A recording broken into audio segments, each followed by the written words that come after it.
Olá, seja muito bem-vindo. Estamos começando agora mais um episódio do podcast Por que Dói? Eu sou a Juliana Conte, repórter do portal Drauzio Varela, e estou aqui hoje para falar sobre uma das queixas mais frequentes em consultórios médicos e também de fisioterapeutas, que é a dor no joelho. O joelho, ele é a maior e mais vulnerável articulação do corpo humano. Por isso, o seu funcionamento ele pode ser alterado em 3 momentos. Primeiro, na presença de alguma lesão, ou por conta de algum desgaste, como a artrite, ou na presença de alguma doença reumatológica, como a gota. E é aí que a dor aparece. Então, para falar sobre isso, a gente convidou hoje o Dr. Márcio de Castro Ferreira, ele que é do setor de ortopedia, traumatologia e cirurgia do joelho do HCOR, aqui de São Paulo, para explicar melhor sobre essa dor tão frequente. Muito obrigada, doutor. Seja bem-vindo ao nosso estúdio. Eu que agradeço a oportunidade de poder esclarecer as pessoas um pouquinho sobre a famosa dor no joelho. Bom, doutor, então vamos começar. Primeiramente, quando o assunto é dor no joelho, quais são as queixas mais comuns, assim, que você mais ouve no seu consultório de dor, reclamação? Existe um predomínio, dessa dor no sexo feminino. Geralmente são pacientes sedentários, pacientes que estão um pouquinho acima do peso, que não realizam atividades físicas, e essas dores geralmente são dores imprecisas, mas que se acumulam mais na parte da frente do joelho. Certo. E essas dores nem sempre são causadas, o senhor estava comentando, por alguma lesão, ou trauma? Exatamente. A gente tem uma palavra chamada condromalácia, Ela é muito popularizada entre as pessoas e é uma palavra que expressa, ela significa algo um pouco mais relevante, que é o que nós chamamos na medicina de síndrome da dor patelofemoral. Então, o que é esse baita palavrão, Síndrome da dor patelofemoral. Síndrome é um conjunto de sinais e sintomas, Essa é a definição de síndrome. Então, a síndrome patelofemoral são as dores proporcionadas na frente do joelho, mas que nem sempre são vinculadas às lesões da cartilagem, que é o que as pessoas entendem como condromalácia, tá? Geralmente, a maioria das vezes, essas lesõezinhas de cartilagens pequenas, elas não são capazes de proporcionar dor. A dor ela vem muito mais voltada por um envoltório de situações. Então, deficiência da musculatura, fraqueza do tônus, fraqueza da parte neuromotora, enfim, uma parte mais vinculada ao condicionamento físico para as atividades do dia a dia do que propriamente uma lesão mesmo dentro do joelhinho ou na cartilagem, menisco ou alguma estrutura. Doutor, no caso, existe algum fator que predisponha ao aparecimento dessas dores? Estava vendo quem tem o joelho, para dentro ou para fora, tem uma terminação correta, Excelente pergunta. Existe sim. Tá? A gente chama de fatores constitucionais, ou seja, aquilo que faz parte do paciente, É a característica do paciente, nós não somos iguais. Existem aquelas pessoas que têm a perna em X, que a gente chama de valgo, existem as pessoas que têm aquelas pernas em alicate, que a gente chama de varo, e existe o alinhamento neutro. Então, essas alterações que nós chamamos de alterações biomecânicas, ou seja, dos formatos dos membros inferiores, elas podem contribuir para o surgimento da dor. Por exemplo, quem tem a perna no formativo de X, o valgo, tem uma predisposição maior para ter dor na frente do joelho. E as mulheres, caracteristicamente, possuem mais os membros em valgo, em X, do que os homens, Daí a gente tem uma estatística maior de predomínio de dor anterior no joelho, dor na frente, no sexo feminino. E doutor, explica um pouco melhor pra gente por que o sobrepeso ele é tão... acaba sendo prejudicial para o joelho? Excelente pergunta também, Quando a gente fala de condicionamento físico, a gente pensa sempre em atletas, fazendo atividades para poder realizar uma atividade excedente. Isso não é verdade. Nós precisamos disso para o dia a dia. As próprias atividades do dia a dia, elas vão sobrecarregando as nossas articulações, o corpo como um todo. Um exemplo, quando a gente agacha, a gente põe 7 vezes o peso do corpo na frente do joelho. Quando a gente sobe escada, em torno de 3 a 4 vezes. Quando a gente desce escada, 5 vezes. Então veja que o dia a dia, as atividades do dia a dia vão sobrecarregando essas articulações. E é claro que se a gente estiver acima do peso, a gente agrega mais peso ainda, mais carga para as juntas.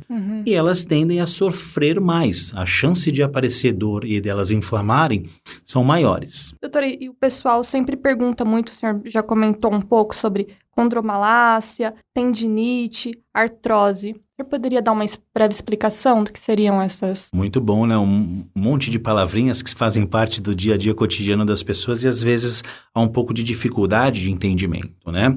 Então, tendinite são inflamações de tendões, né?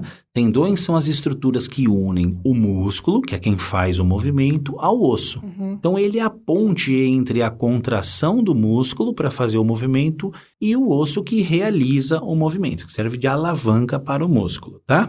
Então, as inflamações dos tendões a gente chama de tendinite. O sufixo -ite são característicos de inflamação. Então, tem a gastrite, tem a pancreatite, hepatite, sim, nomes populares, né? Só para as pessoas entenderem por que a gente coloca esse -ite no final. A artrose ou artrite, né, são as doenças inflamatórias degenerativas da junta. Eu sempre brinco com os pacientes, falo assim, conforme a gente vai envelhecendo, os cabelos ficam brancos, as peles ficam com rugas, as articulações ficam com artrose. É que cabelo, eu sempre falo aos pacientes, cabelo brancos e rugas não doem, pelo menos nos homens, né? E no joelho, infelizmente, a artrose, a degeneração da articulação, ela favorece processos inflamatórios, então inflama, incha, e com isso vem as dores. Nada mais é do que o desgaste natural do corpo. Acho que muita gente acredita que dor no joelho é a queixa de quem está envelhecendo, mas isso não é real, né, doutor? Isso é para uma parcela, né? Se a gente entender que todo mundo, né, vai ter artrose, para que você tenha uma ideia, estatisticamente, com 80 anos de idade, ela é universal, todas as pessoas. Com 50 anos, estima-se que 30% apresentem esses graus de degeneração. E conforme a gente vai envelhecendo, ela vai ficando cada vez mais presente, né? Então, faz parte do envelhecimento do corpo o surgimento da artrose. No entanto, se nós tomarmos medidas ao longo da vida, tivermos uma boa qualidade muscular, um bom peso, atividades regulares, fortalecimento, a chance de isso desenvolver dor é mínima. Assim. Tá? Não significa que ter artrose é igual a dor. Não, tá? Você pode ter artrose e não ter dor, mas o inverso também é frequente. O senhor estava comentando, então, que quantos anos? Todo mundo a prevalência? Vai ter? 80. 80, ela é universal. Ah, é? Uhum. Mas não necessariamente. Em maior ou menor grau. Sim. Né? Todo mundo vai ter um pouquinho, mas não precisa ter dor. Só para você ter uma ideia, do ponto de vista, não sei se vale a pena falar, mas a artrose é um diagnóstico radiográfico, né? Você olha e vê a junta bastante comprometida. Só 57% dos pacientes que têm artrose relevante têm dor relevante. Então é quase um cara ou coroa. Entendi. Se você tiver um bom envelhecimento, um membro bem alinhado, um bom peso, um bom tônus muscular, você vai longe. Não vai ter problema. Isso. Doutor, eu estava vendo também que tem muitas doenças reumatológicas que causam dores nos joelhos. Muita gente nem sabe qual a relação. Exatamente, né? Isso é muito bom explicar, porque o nome reumatismo, ele é muito presente nas pessoas, né, coloquialmente, mas aí falta um pouco, acho que, de um esclarecimento público sobre isso. Reumatismo, ele é popularmente englobado para várias doenças reumatológicas. Então, por exemplo, uma doença que é bastante popular é a gota, ela é um tipo de doença reumatológica, mas temos também, por exemplo, a artrite reumatoide, que é um outro tipo de doença reumatológica. Todas elas são caracterizadas pela inflamação da articulação. Então, essa inflamação faz com que o joelho inche. Isso predispõe, essas inflamações repetitivas aceleram os desgastes. Então, pacientes com esse perfil de doença possuem desgastes, a artrose, um pouco mais precoce do que pacientes que não apresentam essas características, essas lesões, essas doenças inflamatórias. Doutor, em relação à prática de atividade física, tem alguma atividade que acaba sobrecarregando mais os joelhos, acaba sendo um fator de risco? Existe, né? Eu preciso falar que a orientação de qualquer atividade, a mais ideal para cada um, deve ser avaliada por um profissional, né? Então, acho que eu preciso passar essa mensagem porque é através do exame físico, através talvez de alguns exames de imagem, como radiografias, ressonâncias magnéticas, a gente consegue identificar condições individuais de cada paciente, né? Então, você vê características de cada um e dessa forma você sugere algumas atividades que são mais pertinentes e que proporcionarão menos desconforto, né? Um exemplo é, por exemplo, assim, pacientes que não possuem mais o menisco, que é a borrachinha que fica no meio do joelho para amortecer. Estão acima do peso. Tem desvio, por exemplo, em valgo ou em varo. São pacientes que têm uma chance de sobrecarga muito grande na articulação e, obviamente, deveríamos recomendar que eles evitassem atividades com impacto, né? É claro que a gente tem métodos de tratamento para tentar corrigir e permitir que o paciente faça o máximo possível de atividade de desejo. Mas as coisas, às vezes, não são infinitas, né? Sim, a gente claro. precisa criar ali parametrização. Então, o ideal é que a gente faça uma avaliação para indicar a melhor atividade. Porque joelho se trata com atividade física e fortalecimento muscular. Exato, muita gente associa, né, que não pode fazer movimento ou forçar muito que vai acabar sobrecarregando, né, mas faz parte do tratamento, então. Isso é um conceito péssimo, né? Joelho se trata na academia. Agora, precisa de uma boa orientação, né, um profissional assistindo. Por quê? Porque a linha entre talvez o que seja bom e o que seja ruim, ou seja, aquele exercício e atividade que vai trazer benefício e aquele exercício e atividade que pode prejudicar, é estreito.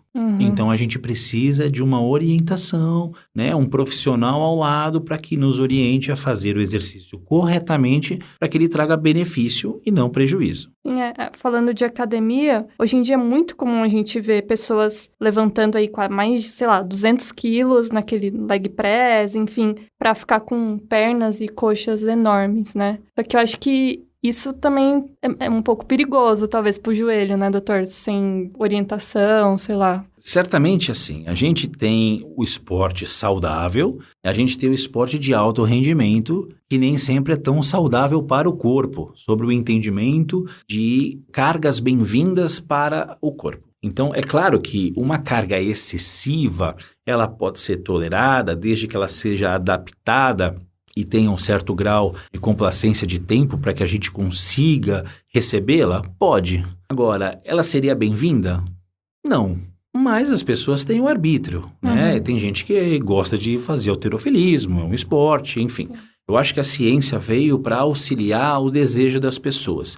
Há limites, obviamente, e há orientações. Então, eu acho que assim, fazendo sob orientação de um bom profissional, aquilo não trazendo dor e desconforto, eu acho que é possível ser realizado. Agora, é uma carga, obviamente, muito excedente, não é o ideal para o corpo, né? A gente tem um limite e o ser humano gosta de vencer os seus próprios limites, claro. Né? E, doutor, o joelho, muita gente também reclama, fala que faz barulho, estalo, etc. Só que sempre motivo de preocupação ou às vezes não está sentindo dor, não tem nada a ver? Essa é excelente, né? Porque nós chamamos de crepitação e ocorre mesmo, né? Imagina que o joelho, ele é revestido, o joelho e toda a articulação do corpo é revestido por uma membraninha branca para minimizar o atrito, para facilitar o deslizamento da junta.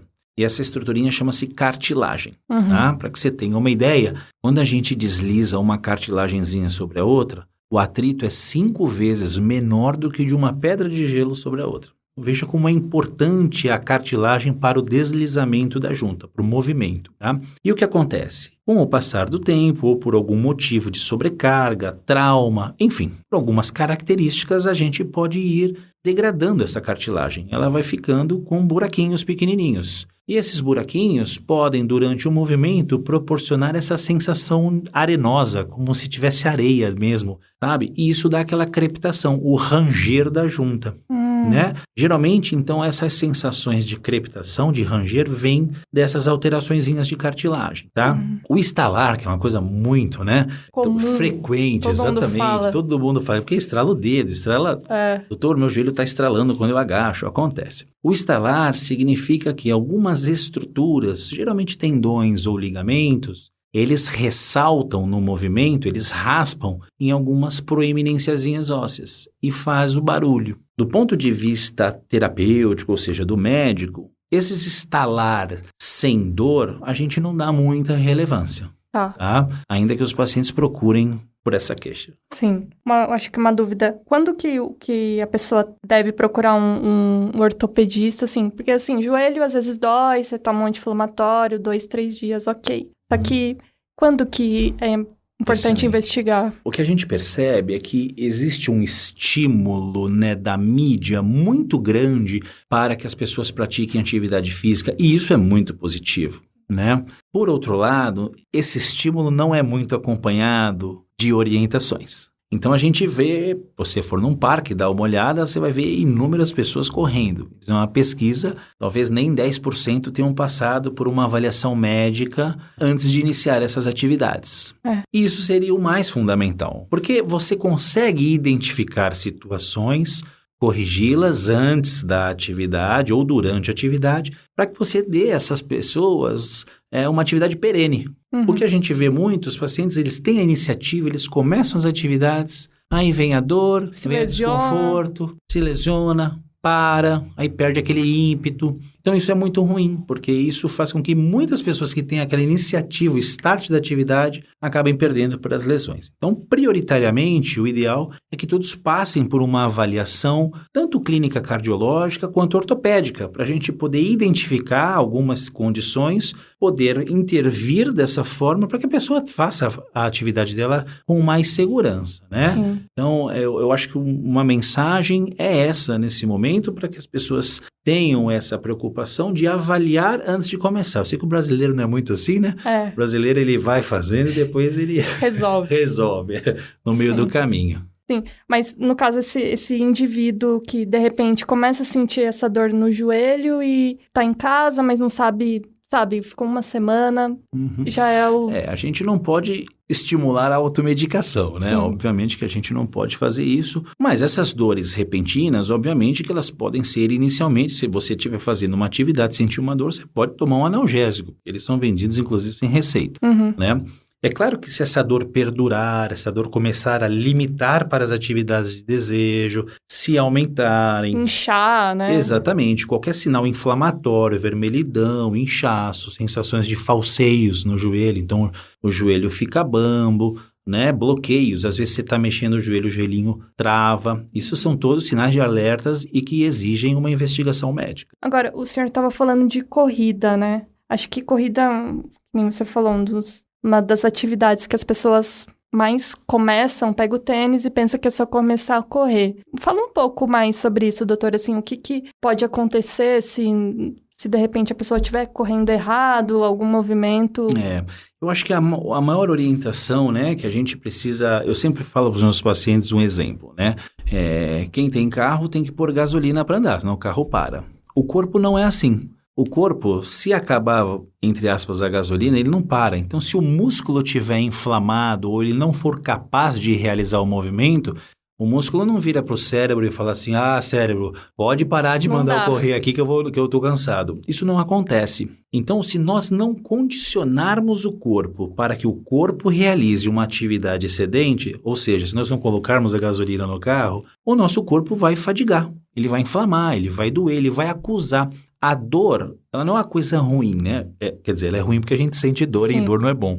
Mas a dor, ela é um mecanismo de alerta. Por que existe a dor? Para avisar a gente que alguma coisa não está adequada. A gente tem que agradecer de sentir dor. Claro. Né? Então, quando a gente começa a fazer uma atividade, você imagina uma pessoa sedentária e que não faz atividade, que tem uma musculatura, então, não muito desenvolvida ou apta para esforços, resolve que vai começar a correr. Ótimo. Ela compra seu tênis, vai para o parque, compra uma roupa esportiva e começa a correr.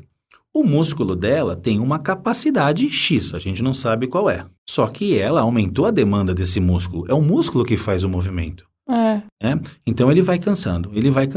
Essas alterações de fadigas crônicas, elas vão sobrecarregando também a junta, a articulação no caso, né, o joelho. Então existe uma tendência que com o início e o acréscimo das atividades, as pessoas começam a correr 1 quilômetro, aí corre 1,5, porque aí começa a ficar bom, 5, aí corre 3, 10. já faz a prova dos 5, é assim, né? E aí o tempo vai passando, ela não vai se condicionando e aí vem surgindo o desconforto. E aí ela precisa retroceder, parar, ir para fisioterapia. Então, o ideal é que a maior mensagem é que façam atividades de impacto ou aeróbica associados ao fortalecimento muscular. Certo. Porque isso condiciona e vai permitir que você tenha aí uma longevidade da atividade esportiva aí, com menos desconforto. Fortalecimento é academia, né? Academia, sobre algumas orientações, os profissionais podem orientá-lo, né? O ideal é que passe por um médico para ele ver se existe alguma restrição específica, algum movimento ou aparelho que talvez não seja o mais indicado, né? Uma orientação de um profissional para que ele faça a coisa da melhor maneira possível. Ótimo. E, doutor, em relação ao tratamento, né? Tratamento de dor no joelho, costuma ser número 1 é a fisioterapia, primeiramente? Geralmente a gente inicia, né? O tratamento cirúrgico quase nunca é prioritário, tá? Essas dores predominantes que a gente chama da famosa condromalácia, ele quase nunca é cirúrgico. Geralmente nos quadros mais inflamatórios, naquela situação que o paciente está com bastante limitação, desconforto até para as atividades do dia a dia, ele precisa diminuir as atividades, ou seja, se afastar um pouco das atividades excedentes, iniciar um tratamento fisioterápico, né, onde com alguns mecanismos, eletroterapia, enfim, algumas atividades de tratamento na fisioterapia, a gente consegue um controle da dor melhor associado às medicações, né? E depois ele começa uma segunda fase. Quando ele tem o controle da dor, ele começa uma fase secundária de restabelecimento físico. Então, a gente tenta partir por uma fase mais de adaptação física. Então, treino de fortalecimento muscular, propriocepção, que seria aquele treinamento do cérebrozinho identificar o posicionamento da junta, né? Enfim. E aí vai evoluindo até que esse paciente comece a fazer as atividades de desejo, sob orientação, e depois fique só na academia mesmo, em manutenção. Cirurgia, então, é só... Cirurgia para as lesões de cartilagens, elas são muito, muito raras, tá? Existem indicações muito específicas para as lesões de cartilagem. Hoje em dia, no mercado, a gente tem uma gama de produtos ofertados pelas empresas, sugerindo ações com melhoras dos resultados cirúrgicos. Mas a ciência ainda não conseguiu demonstrar que essas novidades, vamos dizer assim, propostas, né, tragam o resultado esperado. Portanto, a maioria do tratamento absoluta é com mudança do hábito de vida, uma boa recuperação física, que o resultado surge. No caso, a gente estava falando do fortalecimento muscular antes.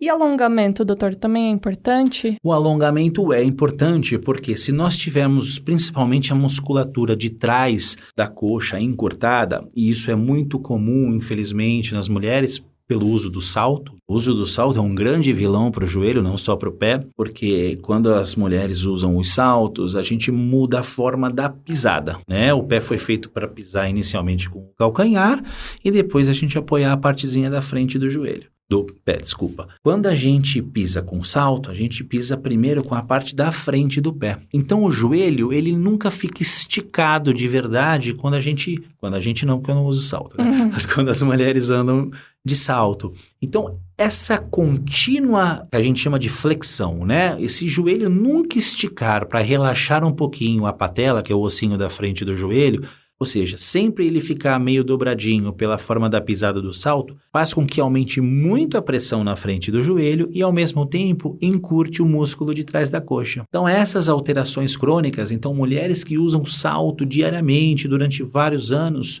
têm uma tendência de ter mais dor na frente do joelho. E aí o alongamento é fundamental. E além, o senhor falou do salto alto, tem outra coisa que também prejudica? Às vezes a gente acaba fazendo diariamente e nem sabe. Existem as alterações constitucionais, o salto é o mais comum de todos. Agora, atividades como escadas, aclives e declives, então pacientes que têm potencialidade, ou seja, características de predisposição, precisariam, de certa forma, evitar essas atividades que sobrecarregam o joelhinho, né? Do ponto de vista de vestimentas, essas alterações mais de customização, vamos dizer assim, o salto é o maior vilão mesmo. Ah, entendi. A gente recomendaria aí o uso do Anabela, né? Porque a gente entende que essa guerra é perdida entre ortopedistas e mulheres. Bom, doutor, tem mais alguma coisa que é importante reforçar desse assunto?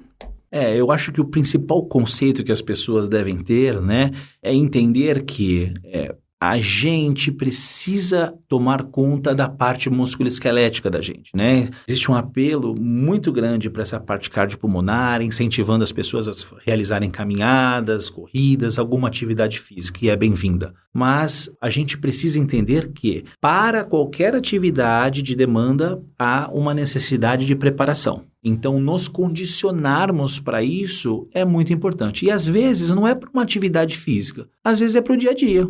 Às vezes nós precisamos fazer algum grau de atividade de fortalecimento apenas para que o nosso corpo consiga realizar as atividades nossas do dia a dia. E cada um tem a sua peculiaridade, né? Então, uns têm mais capacidade, outros menos. Para uns, realizar as atividades do dia a dia por si só já geram dor, para os outros não. Certo. Então, é identificar isso e se matricular na academia. Ótimo, primeira coisa, né? Perfeito, doutora. Foi ótima a entrevista. Agradeço mais uma vez a sua presença. Eu que agradeço a oportunidade. Acho que o canal é excelente. Parabéns por ter esse espaço para esclarecer a população de coisas tão relevantes, né? Ótimo. E esse foi mais um Porque Dói. E para quem ainda não sabe, dentro do portal Drauzio Varela, nós temos ainda mais 2 podcasts. O Entre Mentes, que é só sobre saúde mental, e o Drauzio Cast, que são áudios que o Dr. Drauzio gravou ao longo da carreira. Vale a pena conhecer também. Obrigada e até a próxima.